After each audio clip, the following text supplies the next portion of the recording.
Yeah. All Should I right, have it? everybody. Hey, Yeah. welcome. So, this is sort of a plan B production. Matt had set up to do a recorded conversation with our biggest fan. I think it's safe to say absolutely our biggest fan because no one else has ever left over 200 hours of oh, not Two 200 hours, hours. 2 hours. Sorry, over 2 hours of that's still a lot of voicemail messages. A lot. And we had scheduled to have a live Facebook conversation on video with our pal, and just a few hours ago that fell apart, and so that's okay. We already blocked out the time, so Matt and I decided, you know what? Let's just jump on and let's talk about sex and cussing because those really were the two things we were going to talk about anyway. That was pretty much if I could boil the 74 voicemails down into two topics, Yeah, two bullet points, it would be sexuality and cussing. exactly. So So, which one should we start with? Which one do you think is well, I feel like the cussing one would go quicker, so let's yeah, knock that out first and then talk about sexuality. I mean, we've talked about cussing. We had a whole episode of way back in the day, like on the way back, yes. Remember that? We actually even tried an experiment because we had a couple of people really complaining about it, right? And right? so we were like, you know what, then we're going to take the extra time, production time. We're going to go in and bleep out Dude, I all forgot the. about that. We did that. We did for at least 3 episodes. I think we did that. We offered a Yeah. clean version on iTunes, and nobody No one. nobody downloaded those. Nobody downloaded it. I mean, we're talking we get thousands of downloads an episode and no one downloaded it. Yep. I don't think we So have it's like, okay, y'all aren't we're not wasting our time doing that. right. But But listen, here's my thing too. Like, I still to this day, I have really good friends. They love me. They love my books. They read my blog. They support what I do, but they really are offended. And I've gotten messages from them, and I've had conversations with them about how offended they are that I'm on this podcast with these guys, and they drop f bombs and they use this horrible language. And Keith, why do you do that? And it's so bad. It's such a bad witness, and you shouldn't be doing this. And so I know for some people, and let's just say for people usually of a certain age group, I think that's safe to say. Um, in fact, I'll even put this out there. If you're a young person, you're in your 20 or younger, and you are offended by the language, please let us know, because all I've ever heard from are people that are my age and older that have a problem with the language. yeah. But anyway, it's worth addressing just because it keeps coming up. Why, Matt? Why do you drop F bombs? Why are you part of a podcast where we're talking about religion and faith and God and Jesus and all these things, and yet you feel the need to cuss? Yeah. Well, I mean, it's a loaded question.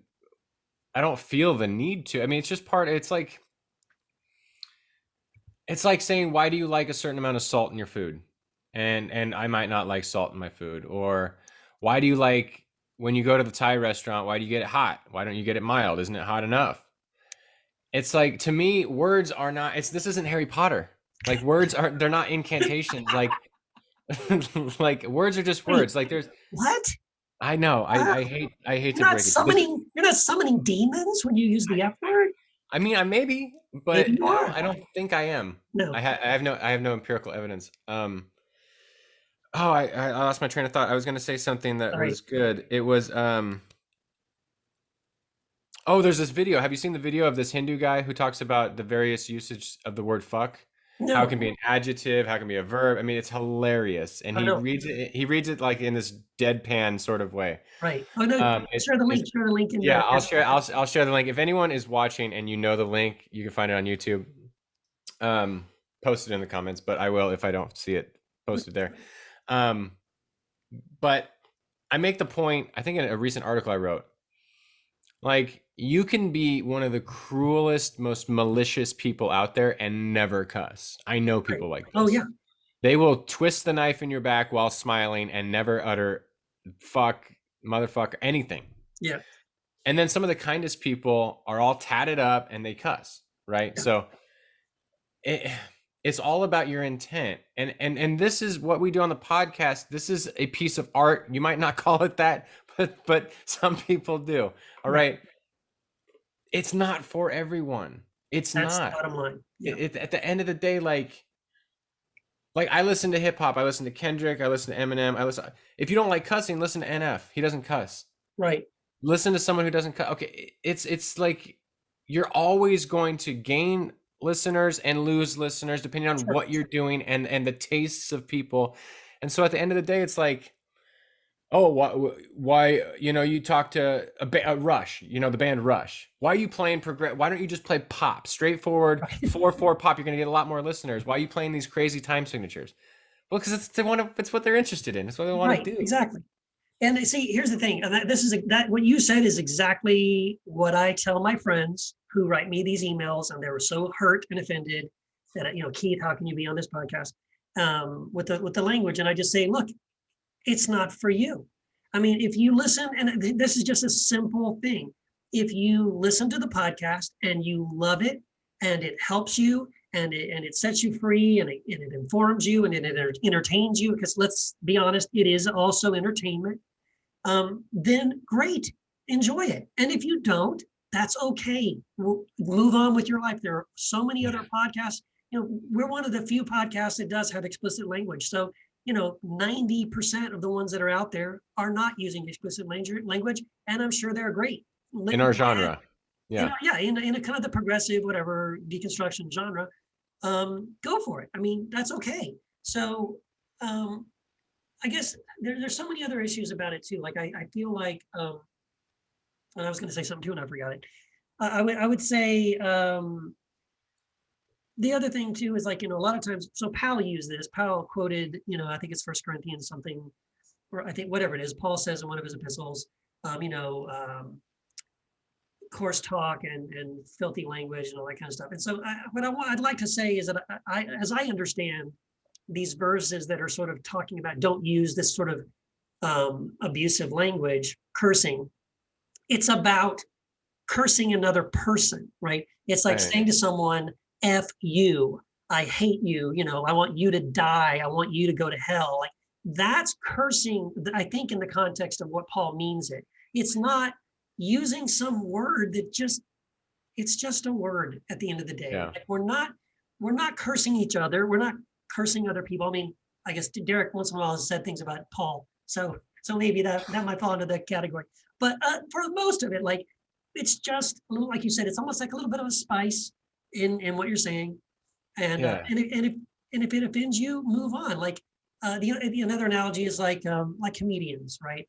If you're not offended by cursing, then you probably like Bill Burr. If you prefer not to have cursing, listen to Jim Gaffigan or Jerry Seinfeld, right? And there's great comedians that don't use bad language, and go ahead. I mean, I enjoy both. I love Jim Gaffigan. I love Seinfeld. I would watch their stand-up, no problem. But I also could listen to Bill Burr or anybody else that's dropping F-bombs and laugh. Yeah. Or Chris Rock or any of those guys. Like, I love those guys. So again, I get if you're offended by something, and again, this becomes a subjective thing, right? Some people don't like nudity in movies or don't like sex in movies. Well, then just don't watch those movies. That's why IMDb has a parental guidance button. You can search the movie and click on the parental guidance, see how much sex there is and nudity, and go, oh, no, I'm not going to watch that. Well, good. That's okay. We live in an age now where you can actually filter these things if you want to and curate your own world and your own experience. But again, the goal of the Heretic Happy Hour isn't to be, we're not trying to reach everybody. And here's the other thing I would say, and I do say this to my friends who complain about it. I say, it isn't for you if you're offended, but let me tell you, I just wish I could collect all of the testimonials we received from people who have said how much this podcast has helped them, how much it has set them free, how much it has blessed them, how much it's given them another way out of sort of toxic theology.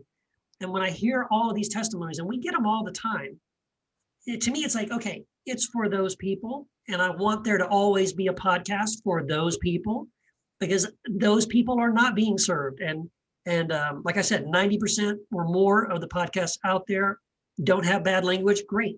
But ours does. And I think it is because we are sort of narrowing down a specific audience that, quite honestly, many of them have said they find it refreshing that we're not afraid to just speak the way we would talk if we were sitting, at a restaurant over a bar, having a drink. At our frat house. Yeah, at our frat house, right? Just to speak honestly and plainly. And I think, and here's the thing too, and I'll stop. But the other thing is, like you were saying too, like I guess it's important to let people know we don't. This wasn't some kind of a strategy. We're like, before we did the first podcast, okay, how are we going to make this podcast really say cool? Fuck a lot, man? All right, so that's it. Write that down. We got to, like, it's not a gimmick. We're not doing this as sort of like a shtick. We're just talking without the filters, without sort of like feeling the need to, oh, I can't say that, or I can't do this. A big part of what I love about the Heretic Happy Hour is the fact that everyone is free to just be themselves. We're not asking them to conform to any certain belief system or, way of speaking or thinking. And to me, if we were to start restricting the language, that to me is moving in a direction I'd rather not go. I'd rather everyone, the hosts and the guests, always feel free.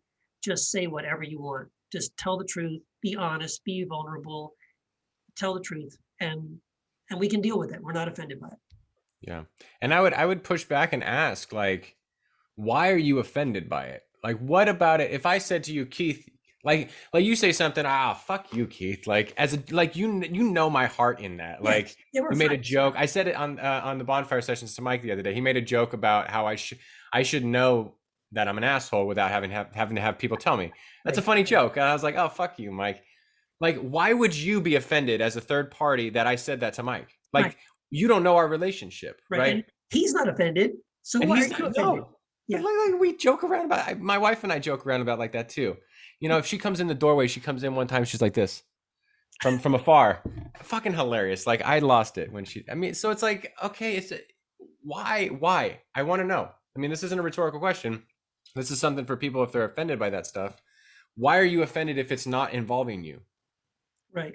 And why are you offended anyway? Like, what about the word fuck or any word like that has power over you? Unless, like you said, fuck you. Like, but that's more about that's more about the intent and the malice that I'm like projecting towards you. Regardless of the word, it's the intent behind it.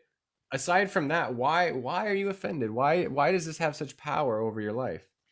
Well, see, this is why I really think it is sort of a cultural thing and a generational thing. Totally. It's like totally. My mom is so offended by the F word. I can't show her certain movies because I'm like, man, it's such a great movie, but she can't watch it. I tried to show her a clip on YouTube of something, and the F word was all through it, and you could just see she couldn't appreciate the humor. She couldn't follow like the nugget of truth, the good thing that was in the video. She just started shutting down. Like, I saw her face, she started shutting down. She was kind of getting offended, and about halfway through, she was like, "Okay, that's enough." And I'm like, "Okay, fine. I mean, I'll respect her wishes, but I don't get it. I don't understand it." So I feel like it's a conditional thing, a conditioning thing. Like, I think that generation just had it beat into them by their parents and beat into them by society. You don't talk that way. Certainly, if you're a Christian, you don't talk that way. And to talk that way is to sort of, it is profane and it is scandalous and it is dirty. And again, like, I think our generation doesn't seem to have a problem with that as much. It's sort of like, I mean, I was in elementary school, dude, and we were all talking like this. You know what I mean? F-bombs left and right, F you, motherfucker. Like, it was like, that's just the way we talked, man. And so I've grown up with that language just being normal language. But my mom even said something to me one time. She goes, "Why do they feel like they have to put that in all the movies and all the, all these scenes and stuff?" And I go, "Mom, because that's how people talk." She goes, "No, they don't." I go, "Yes, they do. Not in your world, but in the rest of the world, yes, they do." Yeah. Right. And so there's almost like, I think maybe you also kind of get sheltered. So like, people like my mom or pal or these older generation, because people around them do know that they're super sensitive to that language, they probably self-filter a lot. So like, you end up creating the illusion that, see, no one talks this way. Like, well, they really do when you're not around. Yeah. Yeah, and that's another thing. Like, I don't cuss. If you're really offended, like in my normal day, I don't cuss around you. But this is my show. Like you click download, you click play. Like this is what the show is. If you're like, I'm not gonna go to my daughter's school and talk the way I talk. Like they wouldn't know I cuss like that unless they follow me. I follow the show. Right. And another thing, like you're right. It's cultural. Frankly, my dear, I don't give a damn. That was, yes, it's still scandalous. Yes. It's They're like, like, so okay. damn. Now even Christians say damn.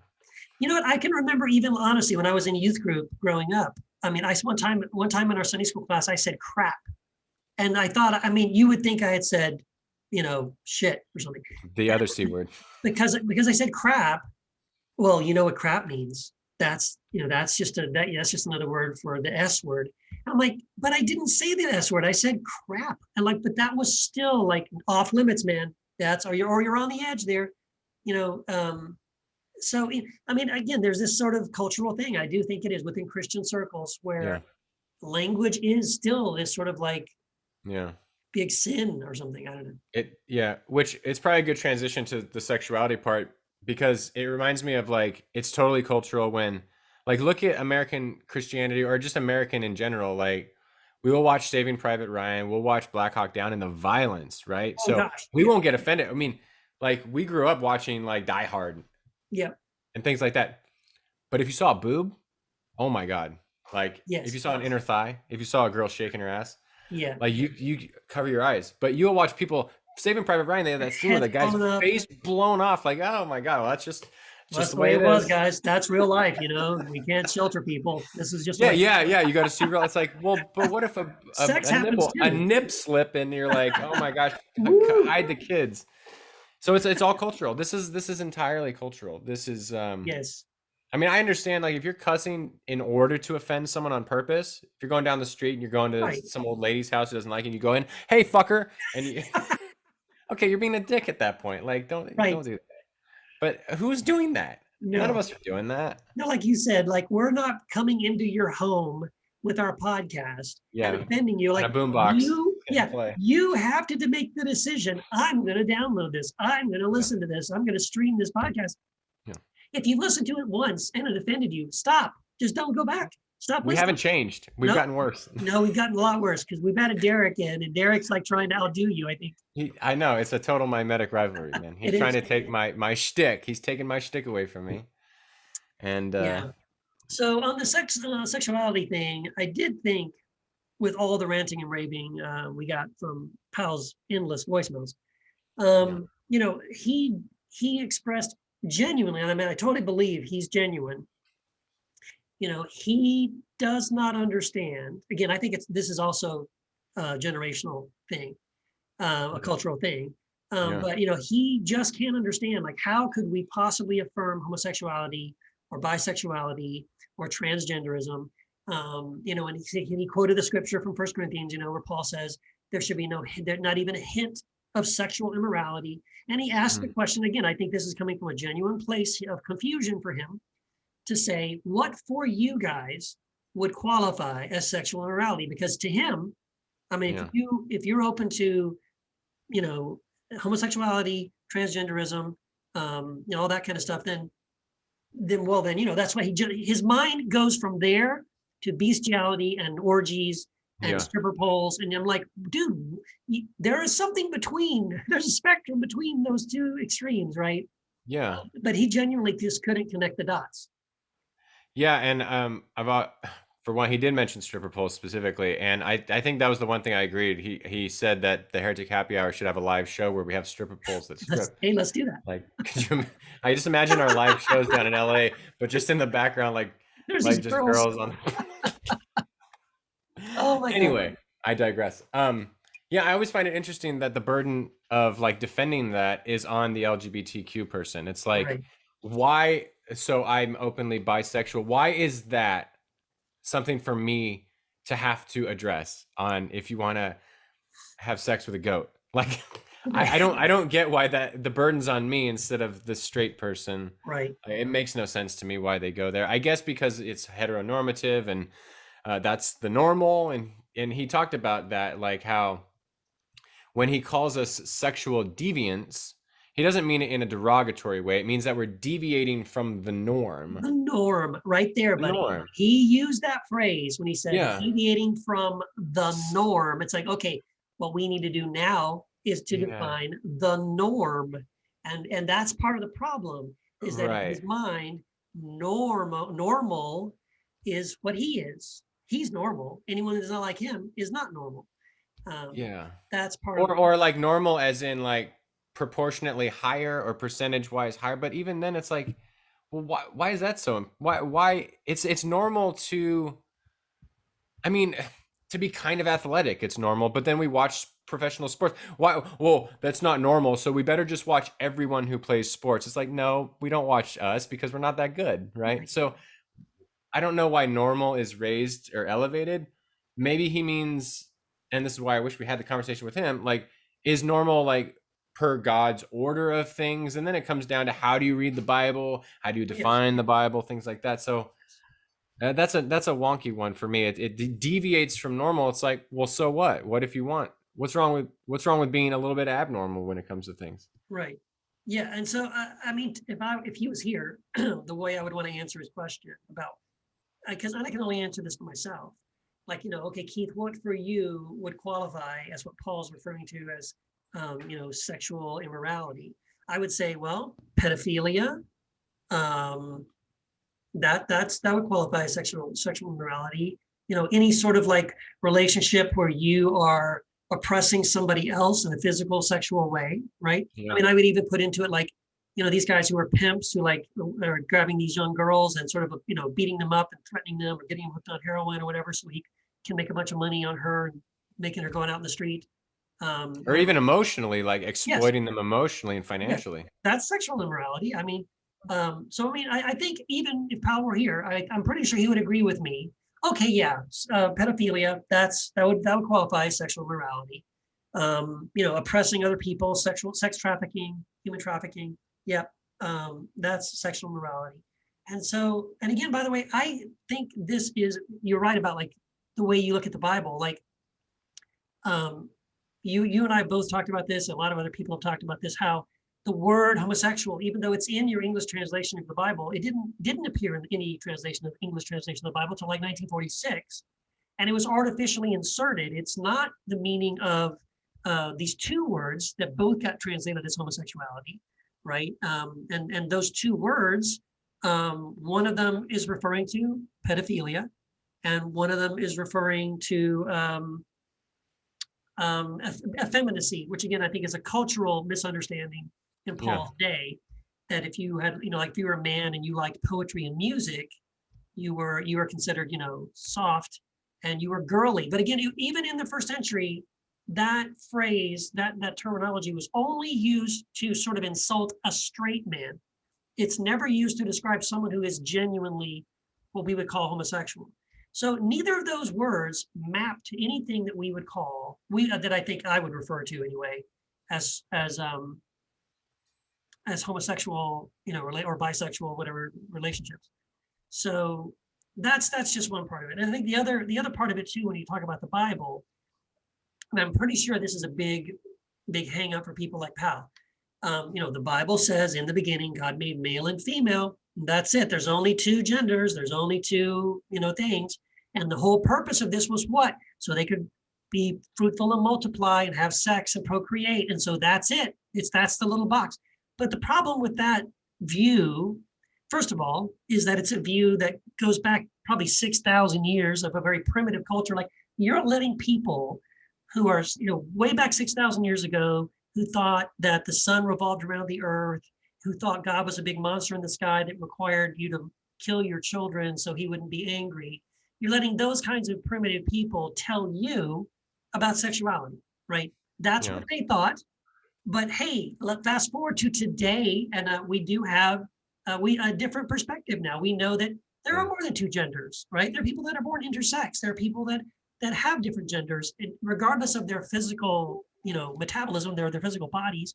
They have identities and genders and that don't map, and it's not binary, right? There is a spectrum, and I think we know this. If we were just willing to look at the information, we would, I think, hopefully, we'll be able to say, well, all right, maybe it's more complicated than I thought it was. But I really bet you the Bible is a big problem. It's a barrier to someone like Powell because he believes the Christian response, the biblical response is to say, nope, God made us male and female, and that's it. And it's only about procreation. That's it. And there's no room for anything else. Yeah, yeah, there's a couple of things there. I think even in Judaism, there's 6 recognized genders. So even they take their texts and understand it a certain way. They don't. I think when you're reading sexuality into Genesis or something like that, I mean, you're eisegeting the text. You're reading something into the text that's just not there. The point isn't like the end all be all on human sexuality and gender identification in Genesis 1. It just like when Jesus is posed the question about divorce. Go ahead. You got issues there, Keith? You all right? I was trying to answer somebody's question on Facebook, and Oh. it selected the audio, so I apologize. Oh, no, you're good. I am paying attention. Okay. And the next part about like the homosexuality, like that's a term that you're right was used in 1946, you said? I think that's it's the first time in the yeah. Like that's a term that has a lot of like it used to be a clinical diagnosis. Yeah. And so there's a lot of baggage with that term. And so I don't again like it's not commonly I don't use it now. I think it's more derogatory because there's so much baggage for it and how it was misunderstood, how gay, lesbian, bi was all misunderstood as some sort of like psychological issue that you had and it's like diagnosable. And so like again, like you said, like this is not the context of the first century. No. A certain type of homoeroticism was, but again, a lot of coercion is playing into there. A lot of either physical or emotional or sociological coercion is involved into the things that Paul is denouncing in the first century.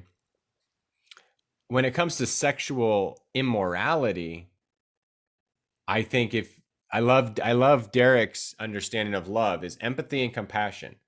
If you have a sexual or romantic relationship that does not have empathy and compassion, that would be sexual immorality. If it is imbued with love, which is empathy and compassion for the other person, we can call it kenosis or kenosis, however you want to pronounce it. You know, this other-oriented love. If it has that, it's probably not immoral. If it doesn't have that, if it lacks that, it doesn't matter if you're gay, straight, bi, then that would probably be something that is sexually immoral. That's just how I understand love and understand how Jesus taught us to be. And I don't think anything in the first century is universal as a law sort of thing. It's more of like a guiding way to interpret your life now. Exactly. Which is how I see much of the Bible as that. It should never be about this is the injunction for all time. It's more like, no, this is how we relate to God now and relate to God in the same way, but in your context. So if a gay couple loves one another, there's nothing wrong with that.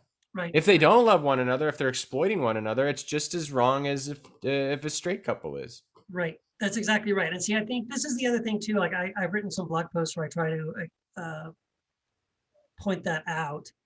So, you know, a big deal is often made about Romans chapter 1 and that you know, God hates this and it's an abomination and blah, blah, blah, blah. And I'm like, well, hold on a second.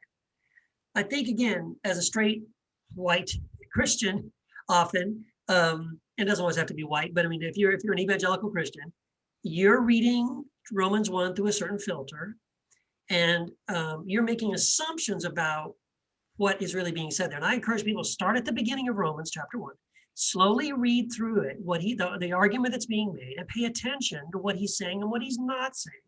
And what I try to get people to do is to, you know, after you've read through it, think about it this way. In fact, I'd even say go back and reread it.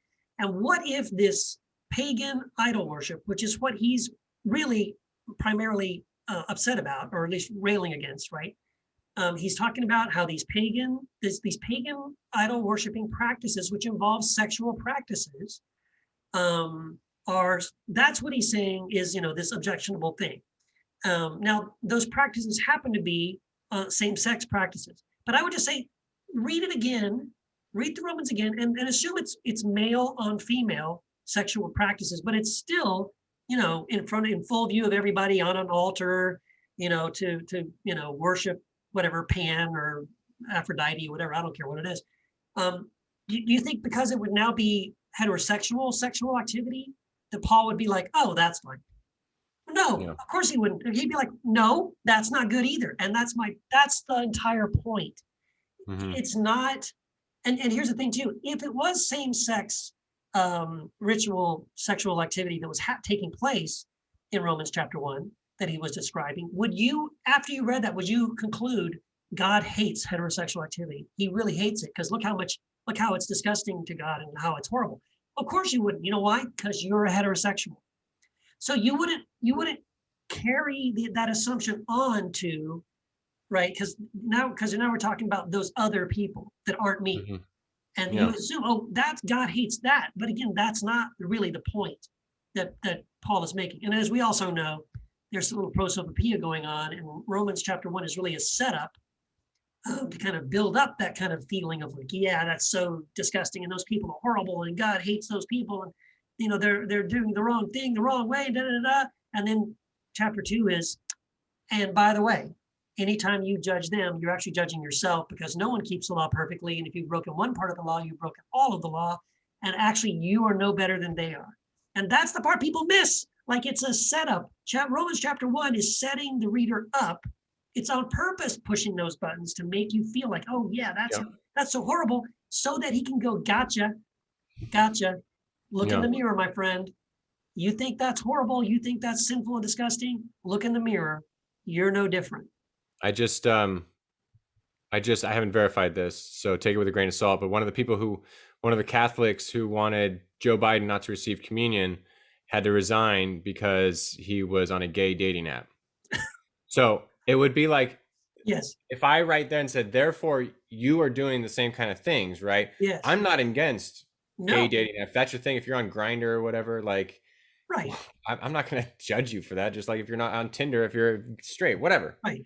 The point is that there's the hypocrisy, and that's what's being condemned there. Yes. So, that's exactly right. That's exactly right.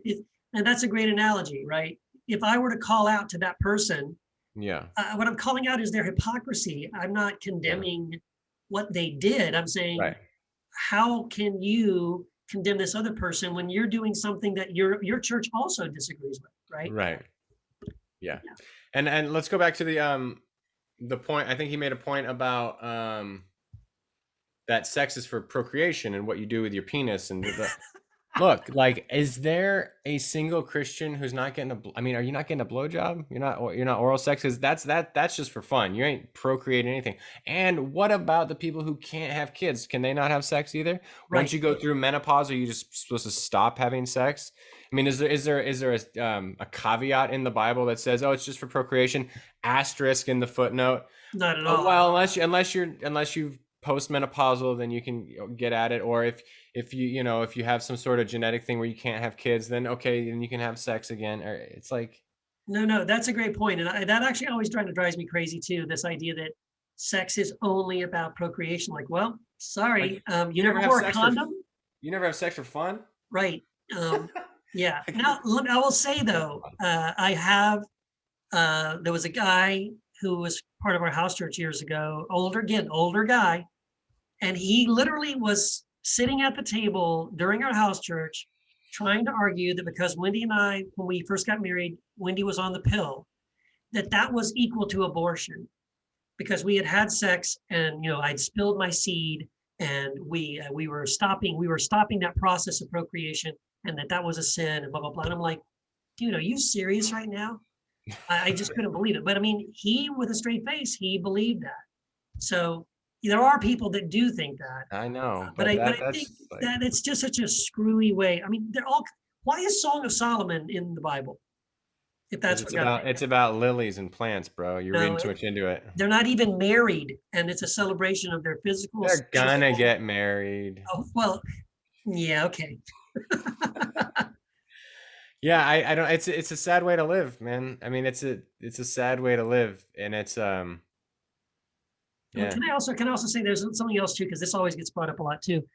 And it drives me crazy.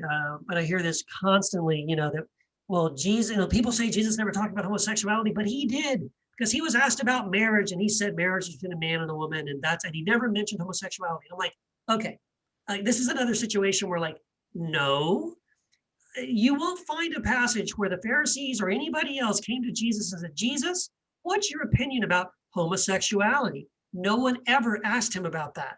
What they asked him about, and again, we know this from the text, that the reason that they asked him this question was to trip him up. They're looking to catch him in something to use against him. And what they asked him about was marriage. And that, in their culture, in that context, the only marriage was between a man and a woman. In fact, they even use the analogy of if a man, that whole thing about the guy dies and his brother is supposed to procreate, and then the next brother, next brother, next brother, and who will be your husband, and blah, blah, blah. Okay, so all that conversation is about, the sort of traditional marriage that the Jewish people knew of. That's what he was being asked about. And so he answered a question about what they asked about, which was about divorce and marriage in that cultural context. He did not bother.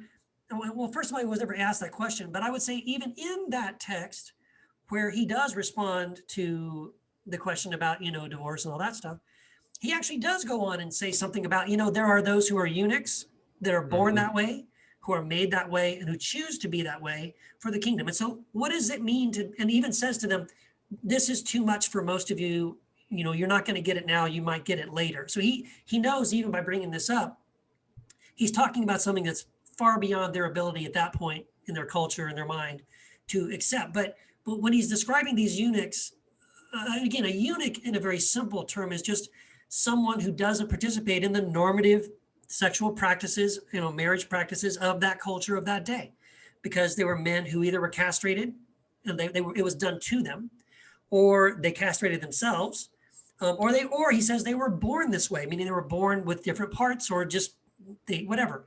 And so, which prohibited them from going into the temple and being Levite priests and all that. Yes. And instead of like shaming those people, Jesus honors those people.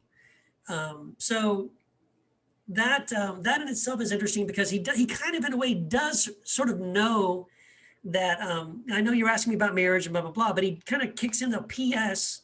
There are some people that don't participate in this same sexuality and relationships, and they're totally fine. I know you can't wrap your brain around that right now, but maybe down the road you will.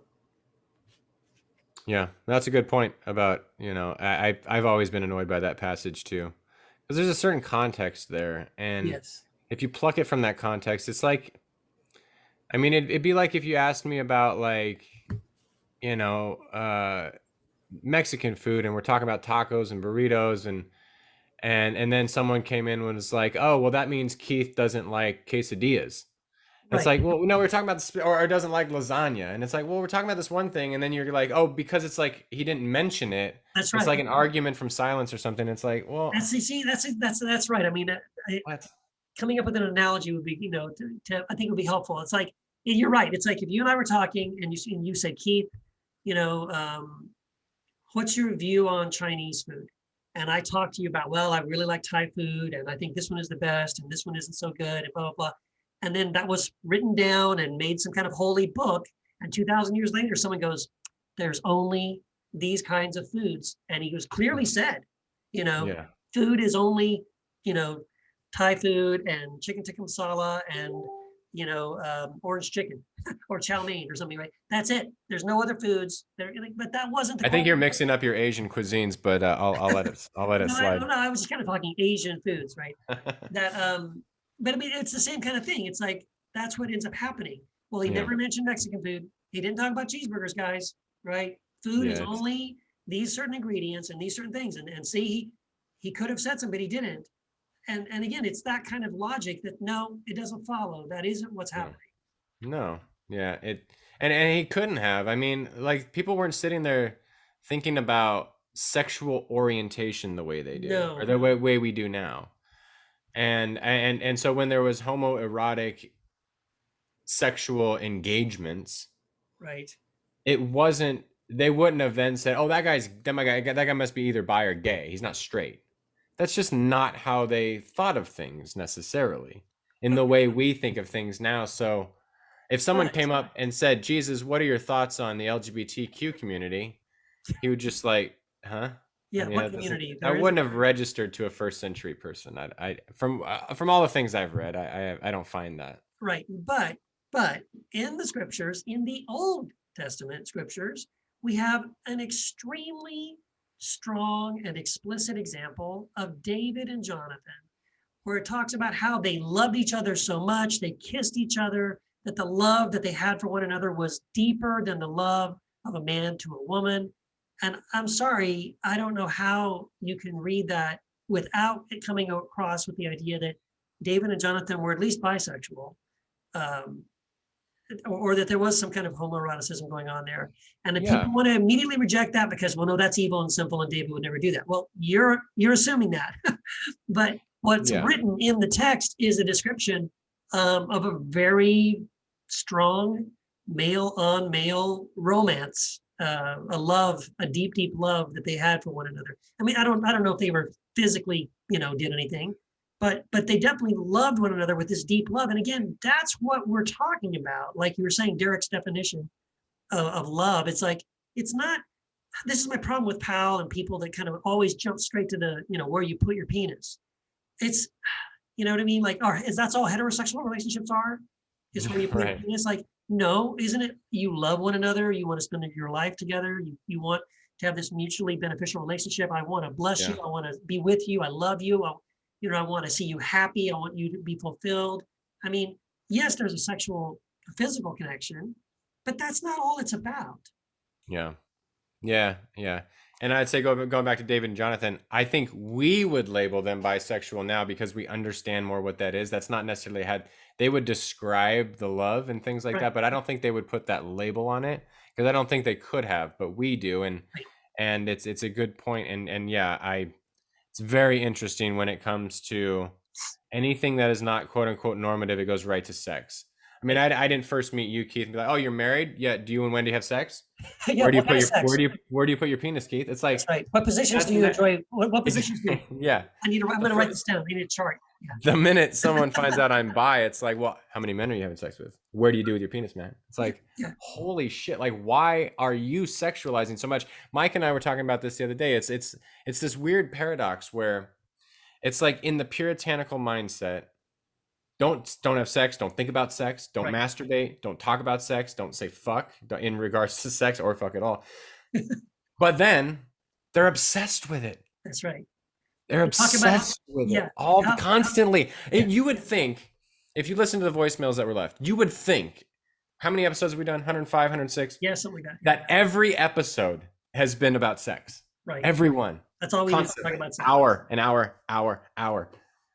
Hours, hundreds of hours of sex talk. Yeah. We've done a couple episodes. There's one chapter in Before You Lose Your Mind by Katie. That's the one he talks about all the time. He hasn't talked about your chapters. He hasn't talked about Brandon. He hasn't talked about mine. None of it.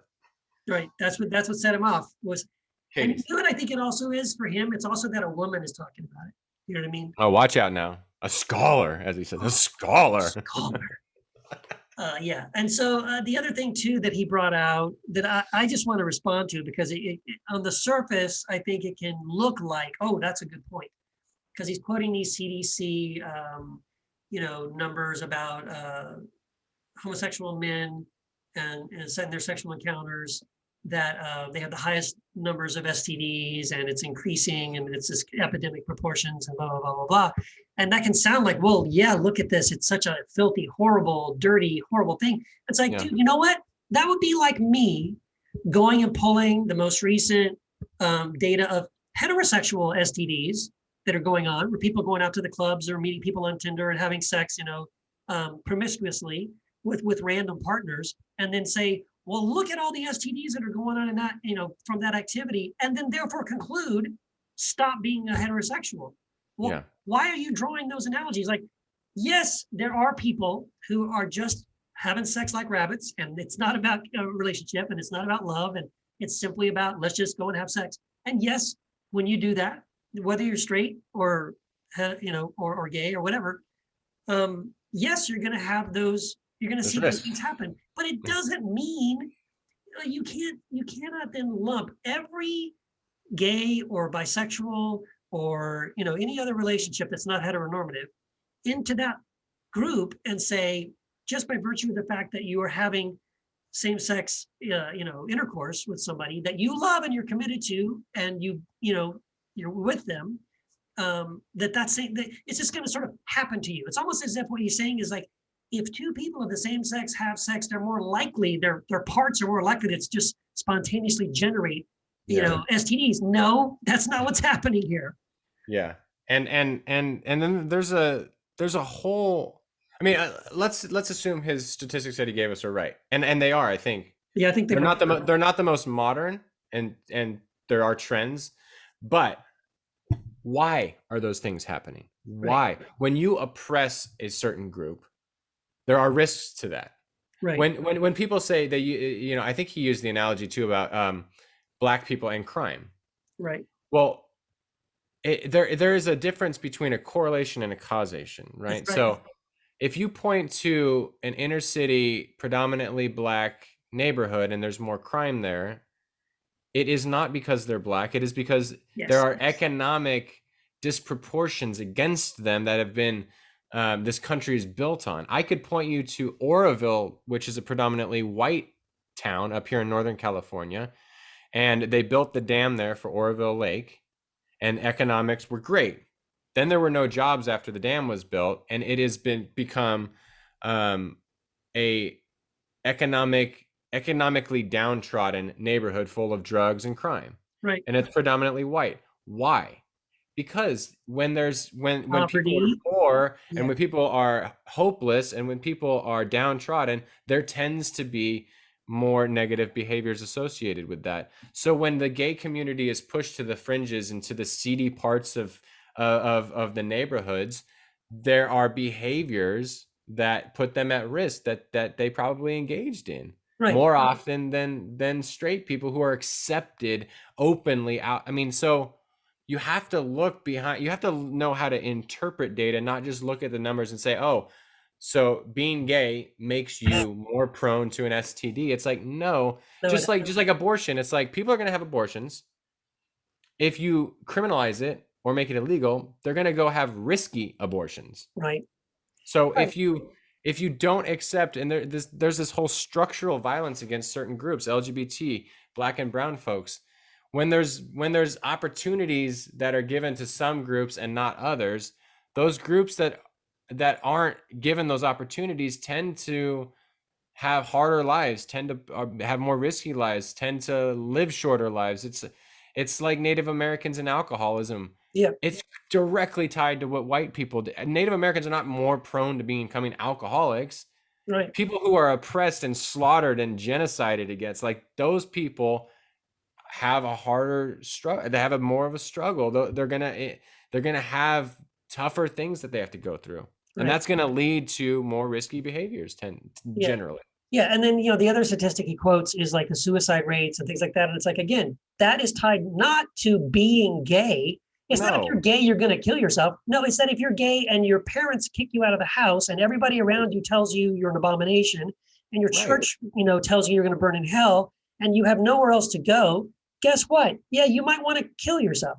So in other words, the culture's reaction to these people, like I would say to people like this who quote those kind of statistics about how horrible this is and the promiscuity, it's like, you know what, then normalize it. Give people an opportunity to get married.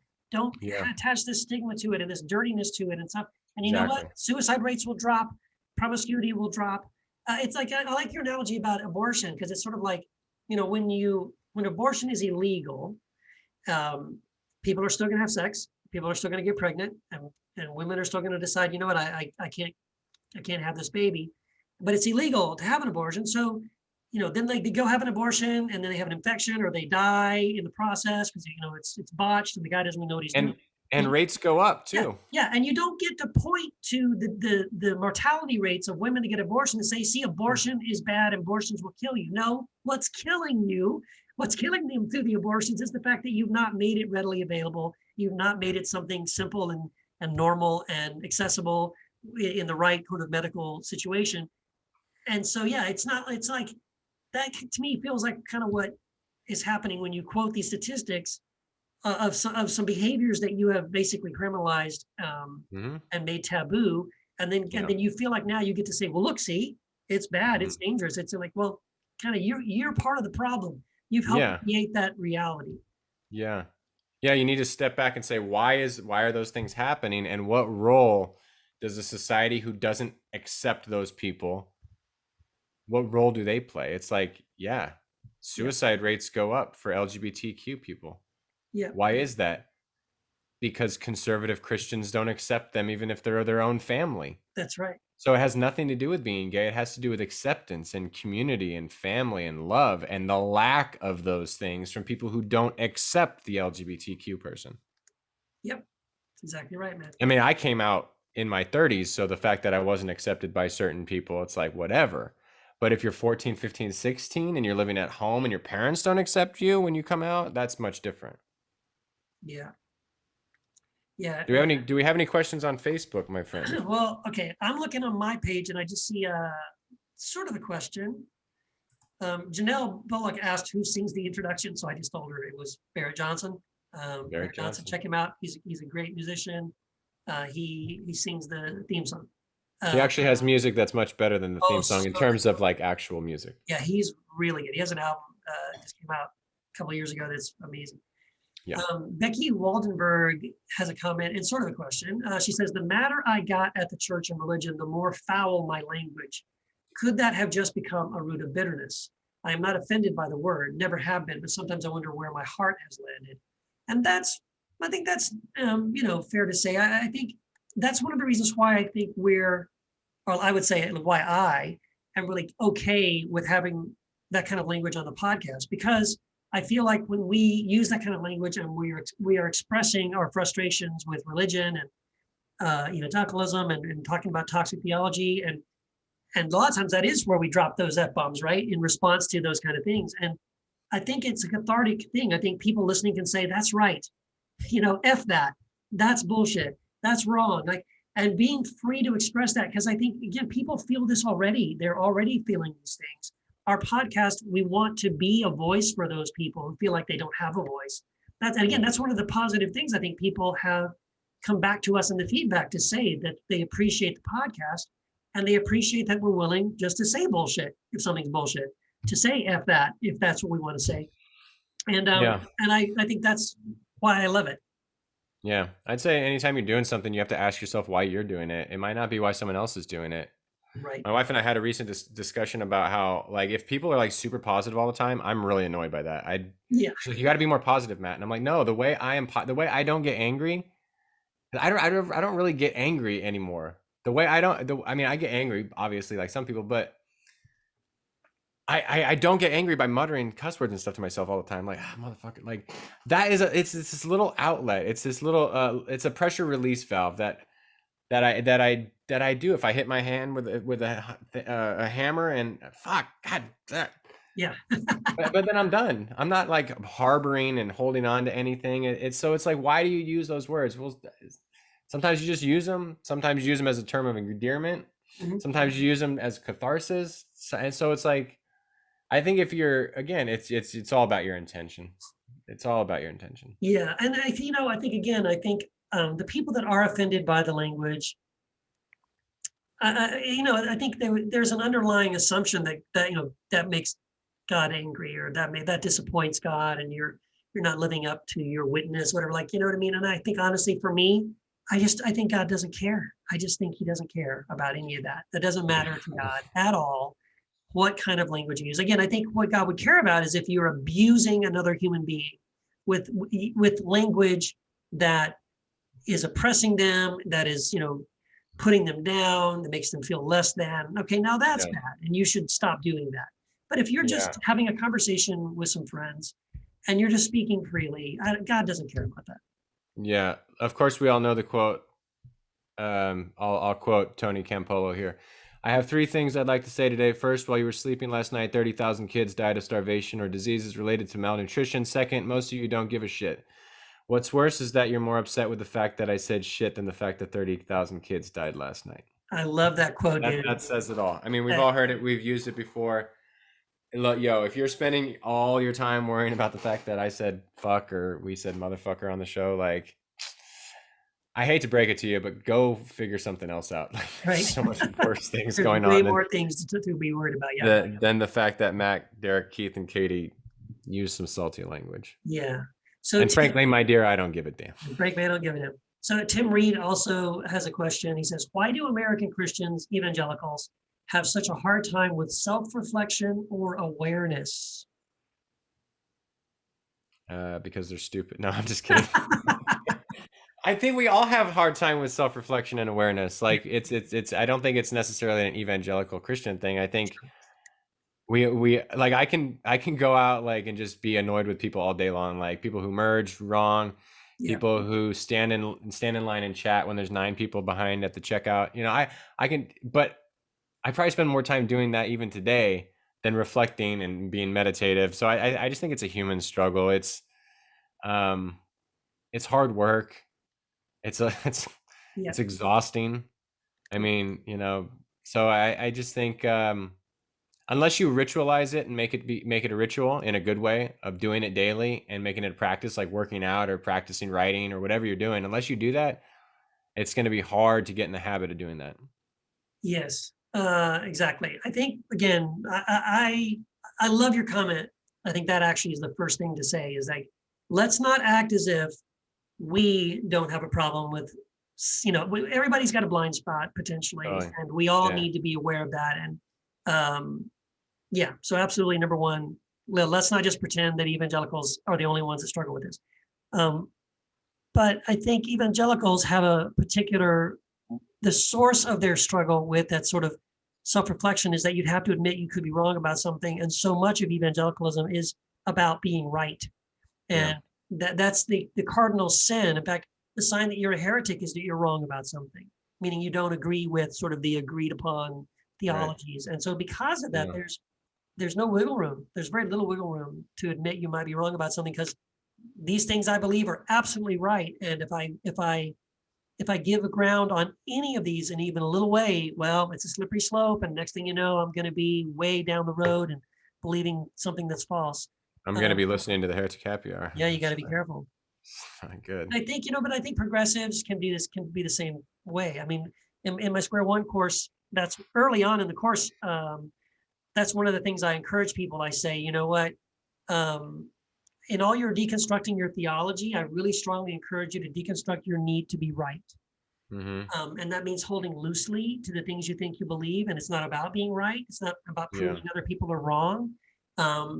Be comfortable with the fact that, I used to believe this. I don't believe it anymore. I believe this now, but that could change. And I'm okay with that. And if you believe something that I used to believe, I don't attack you for that, because I could actually step back and say, well, I know why you believe that. I used to believe it for the same reasons you believe it. I totally understand that, right? I get it. So I shouldn't hate you. I shouldn't attack you for that, like any more than I would want someone to attack me, 3 or 4 years ago when I believed those things. Yeah. So, you know what I mean? I think it's really important. Now, what it does is it's putting more of the work back on the progressive deconstructing Christian to be the one to be, extending that grace to evangelicals. But I mean, someone needs to do it. And if they're not going to do it, we can't make them do it. But again, I can control my reactions. Yeah, I think this whole like woke thing should be like a personal wokeness, but everyone in the progressive circles are making it about you better be woke.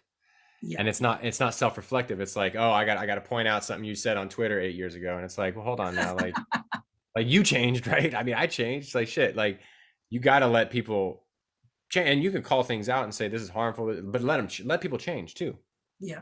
But mainly self-reflect. Like I guarantee your shit stinks too. Like go work on you. Clean off your own porch before you start talking about other people's yards. Right, exactly. Dennis Tate has had a comment. He says, and it's not you guys who are obsessed with sex, it's the people who accuse you of being so. I often think, behold, he protesteth too much. In many cases, the ones judging or jumping to conclusions who are covering up their own obsession, are they perhaps closeted gays themselves? And I think that's exactly right. I mean, there were so many examples of that, where like, there's been so many, on the political side of things, right? So many of these conservative political, senators and congressmen Yeah. who are fighting so hard to pass laws against homosexuality or opposing, pro homosexual legislation, gay marriage, and things like that. Turns out later on they're caught, with a boy or a man or something. There's a video, there's something that comes out, there's a picture, and then they're disgraced. And again, like, I don't want them to be disgraced. I just want them to be honest and not to stop othering people for political gain or political power or whatever. Like, I think that's usually what's happening. But yeah, I think the ones that protest too much are usually, I don't want to generalize, but it does happen. It does. That kind of thing does happen. It happens enough to where people have to go, huh? Yeah. And even when it doesn't happen, like, I mean, it's just silly. Like, it's just like people who were obsessed with when I came out bi about what I'm doing. It's like, I'm still with my wife. Like, I don't, Yeah. like, why are you talking about this so much? Like, we're happily married. Thanks. I don't know why you feel the need to ask me that question, but okay. Right. Right. And that's also the assumption is that, again, because they assume that that sexuality is only about the physical act of doing it. Like, you can't be bisexual, Matt, unless you are, boinking men. Like, well, no, I said boinking. You know what I mean? Like, well, no, that's where you're misunderstanding this, right? And I know the people that have pushed back on you the most are people that make that assumption, right? Well, Matt, the fact that you come out and said you're bisexual, well, so who's your lover? Who's your male lover? And like, I'm just gonna start saying Keith. Yeah, well, don't tell him. But again, it's sort of like in other words, you don't understand that it's more about identity and attraction. Yeah, that's it. And again, things that are uncontrollable, it's like, I never decided one day, you know what, I think I'm going to be heterosexual. I'm gonna be straight today. I just was, and for heterosexuals to understand that you may not get it, you can't put yourself in the mind of somebody who's gay or bi or whatever, or transgender, and that's okay. You don't have to, but could you at least understand, listen to them. What they're telling you is that this is their identity. They have tried not to be that. They cannot not be that. Right. And let them be who they are. And our job is to love people for who they are. And this is why Pal and people like him get so offended, because when we publicly affirm those people and say, there's nothing wrong with you, you're not broken, God loves you, you're a wonderful person, you have the right and the freedom to express yourself and to be exactly who you are without any apology, they read into that things that are, they just have faulty assumptions about what's going on. Yeah. Yes, sir. So anyway, you got anything else? Any other questions, comments, concerns? Is Pal on there right now? No. Typing away like that Kermit the Frog gif. If Pal was on there, I wouldn't see him because I blocked him years ago. I got to be honest with you, I just did. I wouldn't see him because we'll never hear about him. We'll never know. I don't think there's any other questions right now, so we may have, and we've been talking for a little over an hour, so I guess we're good to go. Oh, Dennis said questioned and said we have sex for fun. That's disgusting. Oh, can you imagine? Yes, I guarantee you 100% of the sex I have these days are for fun. I'm not trying to have, but here's my problem with that. I'm not trying to have no kids. Wendy and I are watching The Handmaid's Tale. I love. It's really, we're on season 2 right now, and you see, and again, I know it's just a movie, but they are kind of dramatizing in a way this mindset. There's a certain Christian mindset, like, because on that show, the Christians, these sort of hyper conservative Christians who've sort of taken over America or half of the country, and imposed martial law and all this kind of stuff. So in their minds, like, even between a husband and a wife, you're not supposed to enjoy the sex. Like, they literally, there's a scene where the guy lays a sheet over his wife and there's a little hole that he adjusts over her vagina. He only penetrates and ejaculates to have sex, and then they're done, because you're not allowed, like, that's lustful if you like enjoy having sex with your own wife. And I'm like, this is so dumb, but there is a mindset that is obviously out there among Christians that is kind of the way they think. Like, even sex between a husband and a wife, is still dirty and you shouldn't enjoy it. Like, if I'm not supposed to enjoy it, why does it feel so damn good? Why did God put all these pleasure centers in these specific parts of our To bodies test you, Keith, to to tempt tempt you, me? and for you to say no to. Uh, Everything in the world that's there for bliss is there for us to say no to. to say no to. Okay, then. Put, Well, put that on a mug. let's make some pillows. So, oh yeah, we we could be the our pillow guys. Yes. All right. Well, hey, this has been All fun. right. Well, thanks. Yeah. Catch you next. I'll catch you in the next 74 voicemails. Yeah. All right. Yeah. Here they come. Get ready for it. And I'll just say, people who like the Heretic Happy Hour, y'all need to step it up, because we need reviews. Yeah. We need people leaving voicemails on the Heretic Happy Hour. We need you sharing stuff on there. If our haters are going to leave us 74 voicemails, that's the bar. Yes. And our haters are putting in way more effort on us than y'all. So come on now. I love that. You know what? Thank you. That's exactly right. Because listen, that positive feedback, I think you and I don't think you and I have talked about this specifically, but I've talked to enough people. If you are a content creator, if you're an author, you're a blogger, you're a podcaster, I mean, I don't know about you. I feed on those positive emails. It means so much to me when somebody sends me a private message or an email and they say, Keith, I just read your book, man, it blessed me so much. Or man, that blog post totally answered my questions. Thank you so much for that. Or man, you put into words things that I've been thinking for a long time. And thank you so much for that. Like those little encouragements, those little messages, man, they go a long, long way. Yeah, they're huge. Yeah. So if you do appreciate anything that Matt and I do or that the podcast is doing, take the time, leave a voicemail, let us know you appreciate it, leave a rating and a review.